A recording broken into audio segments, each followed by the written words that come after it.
Now, as an African diasporan, do you know why you always get upset when they tell you to go back to the motherland? Because you know the condition and the situation of the continent.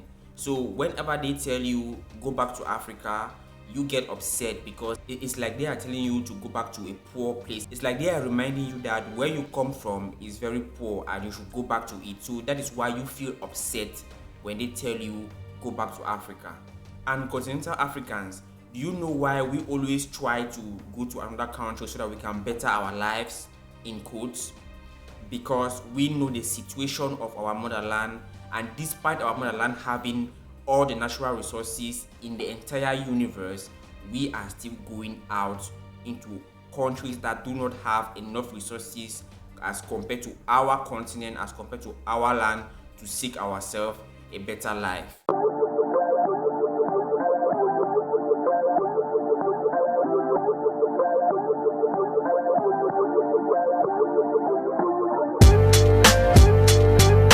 If the motherland could have been flowing with excess wealth, good infrastructural development, good economy, there is so much money, will you have been upset when they tell you to go back to your motherland?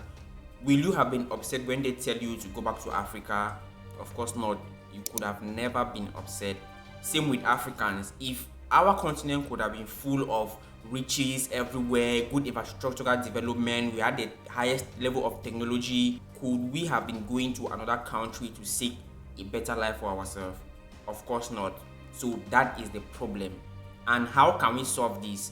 President Museveni of Uganda already told us what we need to do in order to solve this problem. What really make a group of people or a country or a continent being respected? Number one is the military base or the military force. If you do not have a strong military, you are not going to be respected. And that is another reason why we are unable to protect our land and protect our resources away from foreigners. Like, we always come and give complaint that other people are coming into our continent to take away our resources and we are left with nothing. The main question is, what are we doing to prevent these people from coming into our continent? That is where the problem lies.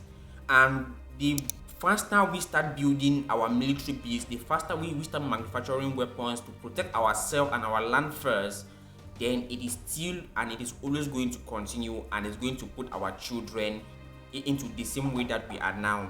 So we need to make sure we start building good military base to protect our resources. The highest number of IQs, I think, is coming from Africa, because Africans are very, very creative when it comes to make so many things in the world, and we are very, very gifted when it comes to so many things in the world.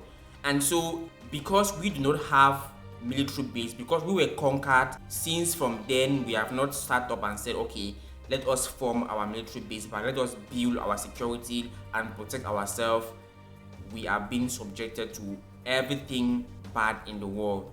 Poverty, uncivilized, we don't know how to do anything. It is because we do not protect ourselves, we do not have a strong military base, and that is why people will not respect us. So know this from today: the main reason why we are not being respected is because of the motherland. I said this in my last video. So the main reason why we are not being respected, it is because we do not have, our continent is way down, and we do not have a good military base to protect us and to protect our resources. So that is what we need to understand. That's what I said, let me share with you guys in this video. Alright, so that's it. Please, if you're just coming into the channel, make sure you hit that subscribe button and turn on that notification bell. So I'm going to see you guys on my next video, and have a nice day.